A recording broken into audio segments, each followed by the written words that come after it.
Hi friends, welcome to my channel Srinivas Golpeli. पिछले practice set में हमने देखा था डायरेक्ट प्रोपोर्शन, कैसे दो क्वांटिटीज एक दूसरे से रिलेटेड रहता है। अगर एक क्वांटिटी बढ़ जाता है तो दूसरा क्वांटिटी भी बढ़ जाता है, एक क्वांटिटी कम हो जाता है दूसरा क्वांटिटी भी कम हो जाता है। ऐसे रिलेशन को हम कहते हैं डायरेक्ट प्रोपोर्शन, जहाँ पे डिवीजन जो है वो कांस्टेंट रहता है, यानी कि दो रेशियो को जब हम डिवाइड करेंगे तो हमेशा कांस्टेंट वैल्यू आ जाएगा। आज इस प्रैक्टिस सेट 38 स्टार्ट करने से पहले हम इन्वर्स प्रोपोर्शन ये कंसेप्ट को समझेंगे, फिर बाद में हम प्रैक्टिस सेट स्टार्ट करेंगे। अब इन्वर्स प्रोपोर्शन समझने के लिए यहाँ पे एक एग्जांपल मैं ले लिया हूँ। ये एग्जांपल पहले हम देखते हैं। सपोज मैंने एक बुक लाया है और बुक में टोटल कितने पेजेस है, 300 पेजेस है। अब मुझे ये बुक को कंप्लीट करना है, तो यहाँ पे मैंने दो कॉलम लिया है, एक पेजेस पर डे और time taken to complete the book. अब मैं मान लेता हूँ कि पर डे मैं 10 पेजेस पढ़ाई करता हूँ। सो पर डे मैं 10 पेजेस पढ़ रहा हूँ और यहाँ पे टोटल कितने हैं, 300 पेजेस है। तो मुझे कितने दिन लगेंगे, 30 डेज लगेंगे। अब ये 30 कहाँ से आया है, 300 को हम 10 से डिवाइड करेंगे तो यहाँ पे 30 आया है। एक बुक अगर मैं 10 पेजेस पर डे पढ़ूंगा तो मुझे उस बुक जिसमें 300 पेजेस है कंप्लीट करने के लिए कितना दिन लगेंगे, 30 डेज लगेंगे। अब यहाँ पे मान लेते हैं मैं 50 पेजेस पर डे पढ़ता हूँ। अगर 50 पेजेस पर डे पढ़ूंगा तो मुझे कितने दिन में कंप्लीट करना होगा, यहाँ पे 300 को जब हम 50 से डिवाइड करेंगे 0 कट हो जाएगा, 5 6 30। तो यहाँ पे मुझे सिर्फ 6 डेज की रिक्वायरमेंट है। अगर मान लेते हैं हम 20 पेजेस पर डे पढ़ रहे हैं, जब हम 20 पेजेस पर डे पढ़ रहे हैं, यहाँ पे 20 को हम 300 को क्या करेंगे, 20 से डिवाइड करेंगे, 0 कट हो जाएगा, 30 डिवाइडेड बाई 2 दैट इज 15। तो यहाँ पे 20 पेजेस पर डे के हिसाब से मुझे कितने दिन लगेंगे, 15 डेज लगेंगे। अब मान लेते हैं मैं 15 पेजेस पर डे पढ़ता हूँ, 15 पेजेस पर डे पढ़ूंगा तो मुझे कितने डेज लगेंगे, 20 डेज लगेंगे। अब यहाँ पे दोनों क्वांटिटी के बीच में जो रिलेशन है वो हम देखेंगे।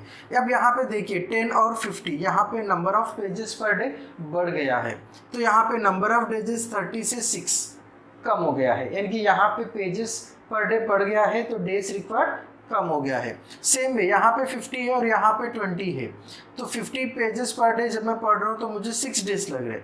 तो 20 पेजेस पर डे मैं पढ़ूंगा तो मुझे कितना दिन लगेगा, 50।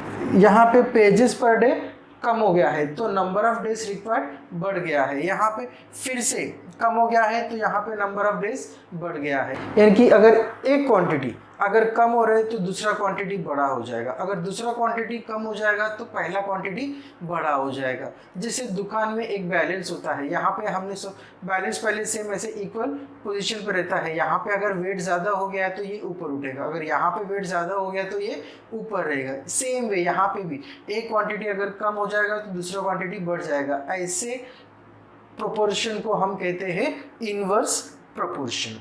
अब हमने देखा था कि डायरेक्ट प्रोपोर्शन में डिवीजन जो है वो कांस्टेंट था। अब इनवर्स प्रोपोर्शन में क्या है, यहाँ पे नंबर ऑफ डेज रिक्वायर्ड जो भी हमें फाइंड आउट किया है उसके लिए हम डिवाइड कर रहे थे, लेकिन जब हम यहाँ पे दोनों क्वांटिटी को मल्टीप्लिकेशन करेंगे फिर हम देखेंगे क्या होगा।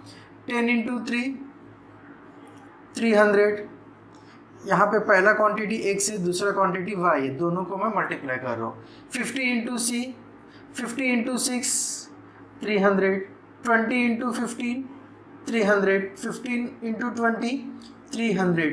तो इन्वर्स वेरिएशन में मल्टीप्लिकेशन कांस्टेंट रहता है, डायरेक्ट वेरिएशन में डिवीजन कांस्टेंट होता है, तो इन्वर्स वेरिएशन में मल्टीप्लिकेशन कांस्टेंट होता है। मल्टीप्लिकेशन को हम जनरली इनटू भी कहते हैं। यहाँ पे मैंने x इंटू वाई किया है, तो इनटू स्टार्ट होता है ऐसे, इन्वर्स वेरिएशन स्टार्ट होता है ऐसे। तो ये हमें याद रखना है कि इन्वर्स वेरिएशन में इनटू यानी कि मल्टीप्लिकेशन कांस्टेंट रहेगा, डायरेक्ट वेरिएशन में डिवीजन कांस्टेंट रहेगा।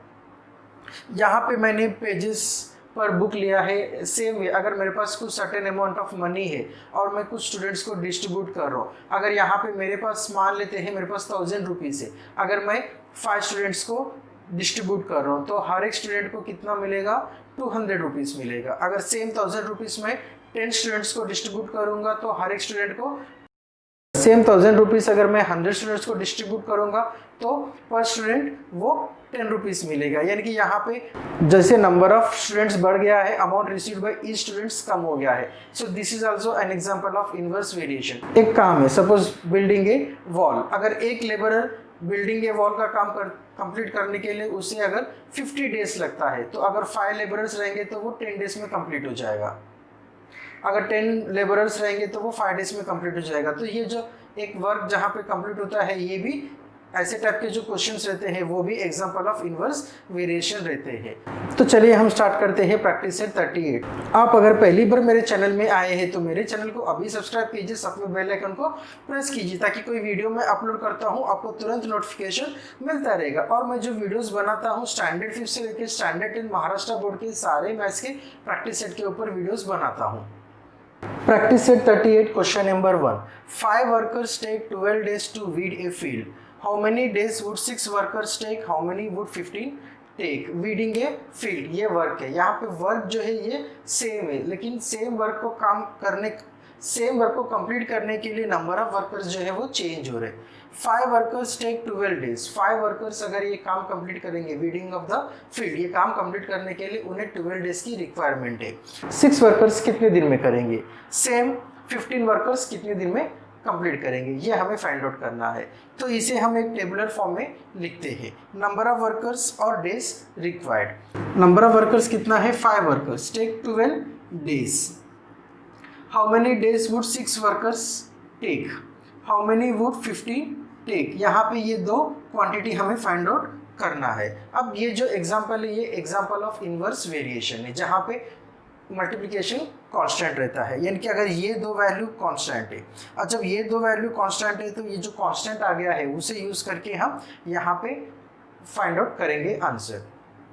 सो this is an example of inverse variation. तो यहाँ पे ये जो हमें नहीं मालूम है उसे मैं एक x लेता हूँ और दूसरा जो है वो मैं y लेता हूँ। इनवर्स वेरिएशन में मल्टीप्लिकेशन कांस्टेंट रहता है। So 5 into 12 is equal to 6 into x, ये दोनों कांस्टेंट रहेंगे। तो यहाँ पे हमें x का वैल्यू फाइंड आउट करना है। तो ये जो 6 यहाँ पे मल्टीप्लाई कर रहे हैं हम लेफ्ट हैंड साइड में लेके आएंगे तो ये डिवाइड करेगा। सो 5 into 12 divided by 6 is equal to x. So 6 1 जा 6, 6 2 जा 12. x मैं यहाँ पे लिखता हूँ, x is equal to 5 into 2. So x is equal to 10. So यहाँ पे x का वैल्यू आ गया है 10. सेम वे हम y का वैल्यू फाइंड आउट करेंगे। So 5 into 12 is equal to 15 into y. So 15 इस तरफ आ जाएगा। 5 into 12 divided by 15 is equal to y. 5 1 जा 5, 5 3 जा 15, 3 1 जा 3, 3 4 जा 12. So यहाँ पे 1 into 4, y is equal to 1 into 4, that is y is equal to 4. So this is the answer.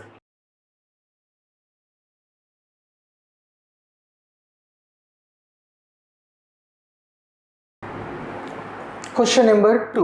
Mohan Rao took 10 days to finish a book reading 40 pages every day. हर दिन कितना pages पढ़ रहे थे? 40 pages per day पढ़ रहे थे। तो उन्हें कितना दिन लगा? 10 डेज लगा बुक को कंप्लीट करने के लिए। How many pages must he read in a day to finish it in 8 days? अब 8 डेज में कंप्लीट करने के लिए उन्हें कितना दिन में कितना पेजेस पर डे पढ़ना पड़ेगा? So pages per day 40 pages per day. So number of days required is 10 और नंबर ऑफ डेज इज 8। तो पेजेस पर डे हमें फाइंड आउट करना है। So let we will take this as x। अब यहाँ पे ये एग्जांपल ऑफ इनवर्स वेरिएशन है। यहाँ पे पेजेस, यहाँ पे डेज जो है 10 है तो 40 पेजेस, यहाँ पे डेज कम हो गया है तो number of pages per day बढ़ेगा। So this is an example of inverse proportion. Inverse proportion में इनटू जो है मल्टीप्लिकेशन जो है वो कांस्टेंट रहता है। So 10 into 40 is equal to x into 8। अब x हम यहाँ पे रखेंगे, 8 को यहाँ पे लेकर आएंगे। 10 इंटू 40, अब यहाँ पे 8 मल्टीप्लिकेशन कर रहे हैं, जब वो लेफ्ट हैंड साइड आ जाएगा इक्वल साइन क्रॉस करके तो वो डिवीजन हो जाएगा। 8 1 जा 8, 8 5 जा 40। So 10 into 5 50, x is equal to 50।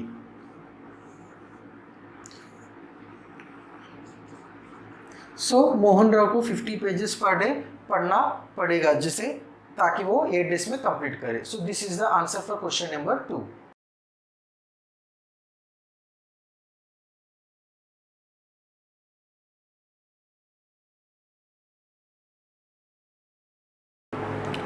Question number 3. Mary cycles at 6 km/h. How long will she take to reach her aunt's house, which is 12 km away? If she cycles at a speed of 4 km/h, how long would she take? ये ज़रा tricky question है। अब यहाँ पे क्या दिया है? Speed of the cycle. Speed of the cycle 6 km/h. How long will she take to reach her aunt's house, which is 12 km away? Distance 12 km. If she cycles at a speed of 4 km/h, how long would she take? अब यहाँ पे क्या है, ये जो question है ना, it is a mixed example है। यहाँ पे आप डायरेक्ट इन्वर्स, यहाँ पे आप डायरेक्ट प्रोपोर्शन का भी यूज़ करेंगे और इन्वर्स प्रोपोर्शन का भी यूज़ करेंगे। अब यहाँ पे मैं आपको बताता हूँ। मेरी साइकिल्स इट इज़ 6 km/h। यहाँ पे जब डायरेक्ट वेरिएशन की हम बात करेंगे, यहाँ पे हम दो क्वांटिटी लेंगे, एक स्पीड और दूसरा डिस्टेंस। यहाँ पे क्या दिया है? 6 km/h, यानी कि 1 आवर में 6 किलोमीटर्स ट्रैवल करेगी। अब यहाँ पे क्या दिया है? Speed of the cycle 6 km/h, यानी कि 1 आवर में कितना डिस्टेंस ट्रैवल करेगा? 6 kilometre. So 1 hour distance travelled is 6 kilometre. अब यहाँ पे टोटल डिस्टेंस कितना ट्रैवल करना है? 12 किलोमीटर ट्रैवल करना है। तो यहाँ पे time we will take x। How long will she take to reach her aunt's house, which is 12 kilometre away. यहाँ पे हमें टाइम कितना है फाइंड आउट करना है। सो ये यहाँ पे क्या हो गया है? यहाँ पे टाइम बढ़ गया है तो डिस्टेंस भी बढ़ेगा, डिस्टेंस बढ़ेगा तो टाइम बढ़ेगा, यानी कि पहला क्वांटिटी बढ़ेगा दूसरा क्वांटिटी बढ़ेगा, या दूसरा क्वांटिटी अगर बढ़ेगा तो पहला क्वांटिटी बढ़ेगा। अगर यहाँ पे डिस्टेंस कम हो जाएगा तो टाइम भी कम हो जाएगा। So this is example of direct variation. और डायरेक्ट वेरिएशन में हमें मालूम है डिवीज़न जो है वो कांस्टेंट रहता है, यानी कि डिस्टेंस अपॉन टाइम कांस्टेंट अगर रहेगा तो 6/1 इज इक्वल टू 12/x। अब हम यहाँ पे क्रॉस मल्टीप्लिकेशन करेंगे। 6 × x is equal to 12 × 1 x। 12 × 1 is 12। 6 को यहाँ पे अगर लेके आएंगे तो डिवीजन होएगा। 6 × 1 = 6, 6 × 2 = 2। So x is equal to 2 hours. 12 kilometres cover करने के लिए कितना टाइम लगेगा? 2 आवर्स लगेगा। अब यहाँ पे ये जो सेकेंड पार्ट है, ये सेकेंड पार्ट इन्वर्स वेरिएशन का है। अब सेकेंड पार्ट में क्या दिया है? If she cycles at a speed of 4 km/h, how long would she take? अब यहाँ पे डिस्टेंस जो है वो सेम है, लेकिन स्पीड बढ़ गया है। अब डिस्टेंस सेम होने की वजह से जब अगर स्पीड बढ़ेगा तो टाइम कम हो जाएगा, स्पीड अगर कम हो जाएगा तो टाइम बढ़ेगा। तो ये जो सेकेंड पार्ट में हमें फाइंड आउट करना है, that is an example of inverse variation. अब सेकेंड पार्ट, एक 12 किलोमीटर्स, यहाँ पे जो डिस्टेंस है दोनों का सेम है। 12 किलोमीटर्स कंप्लीट करने के लिए, यहाँ पे 12 किलोमीटर्स कंप्लीट करने के लिए कितने आवर्स लगते हैं? 2 आवर्स लगते हैं। So time is 2 hours and the speed is 6 km/h। अब यहाँ पे क्या हो गया? She cycles at a speed of 4 km/h। So what is the time? So this time we will take as y। अब यहाँ पे ये जो है स्पीड अगर कम हो जाएगा तो टाइम, स्पीड बढ़ेगा तो टाइम कम हो जाएगा, टाइम बढ़ेगा तो स्पीड कम हो जाएगा। So this is an example of inverse variation. So inverse proportion में इनटू यानी कि मल्टीप्लिकेशन सेम रहता है। So 6 × 2 is equal to 4 × y। So 6 × 2/4 is equal to y। 2 × 1 = 2, 2 = 4, 2 × 1 = 2, 3 = 6। So y is equal to 3। यहाँ पे y क्या है? टाइम है।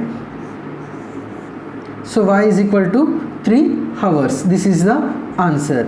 बहुत इंपॉर्टेंट क्वेश्चन है क्योंकि ये क्वेश्चन थोड़ा सा अलग है। प्रैक्टिस सेट 37 जब हमने सॉल्व किया था, सारे के सारे प्रॉब्लम्स डायरेक्ट वेरिएशन के थे। अब यहाँ पे प्रैक्टिस सेट 38 जहाँ पे इन्वर्स वेरिएशन के ऊपर बेस्ड है, सारे प्रॉब्लम्स इन्वर्स वेरिएशन पे होना चाहिए, लेकिन पहले हमें ये क्वेश्चन को पढ़ के समझ लेना बहुत ज़रूरी है, क्योंकि यहाँ पे जब हम प्रैक्टिस सेट सॉल्व करते हैं हमें समझ में आ जाएगा 37 जो है वो डायरेक्ट वेरिएशन का है, 38 जो है वो इन्वर्स वेरिएशन का है। लेकिन जब एग्ज़ाम में क्वेश्चन आएगा तो हमें ये बहुत इंपॉर्टेंट होता है कि क्वेश्चन को समझना है कि वो डायरेक्ट वेरिएशन का प्रॉब्लम है या कि इन्वर्स वेरिएशन का प्रॉब्लम है, या कभी कभी ऐसे क्वेश्चंस भी आ सकते हैं जहाँ पे वो मिक्स्ड एग्जांपल रहेगा, जिसमें डायरेक्ट वेरिएशन भी यूज़ करेंगे आप, इन्वर्स वेरिएशन भी यूज़ करेंगे।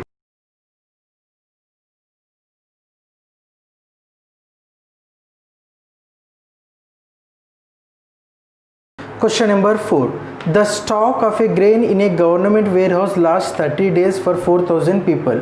How many days will it last for 6,000 people? 30 days for 4,000 people. So number of people 4,000, number of days 30. Will it last for 6,000 people? यहाँ पे 6,000 people, तो नंबर ऑफ डेज हमें नहीं मालूम है, इसे हम लेंगे x। तो अब पहले ये हम समझेंगे कि ये डायरेक्ट वेरिएशन है क्या इनडायरेक्ट वेरिएशन है। स्टॉक ऑफ द ग्रेन, ये जो फिक्स है, जो स्टॉक है ग्रेन का वो कांस्टेंट है, वो चेंज नहीं हो रहे। वही ग्रेन में से अगर 4,000 पीपल है तो 30 डेज से, और यहाँ पे 6,000 पीपल है, यानी कि नंबर ऑफ़ पीपल बढ़ गए हैं। यहाँ पे अगर नंबर ऑफ़ पीपल बढ़ गए हैं तो डेज क्या हो जाएगा, कम हो जाएगा। So this is an example of inverse variation. Inverse proportion में मल्टीप्लिकेशन हमेशा कांस्टेंट रहता है। So 4,000 into 30 is equal to 6,000 into x. अब हमें x का वैल्यू फाइंड आउट करना है, तो x यहीं पे रहेगा, ये 6,000 को हम लेफ्ट हैंड साइड में लेकर आएंगे। So 4,000 into 30 upon 6,000 is equal to x। ये 3 zeros कट हो जाएंगे। 2 2 ज़ा 4, 2 3 ज़ा 6, 3 1 ज़ा 3, 3 10 ज़ा 30। So x is equal to 2 into 10, so x is equal to 20।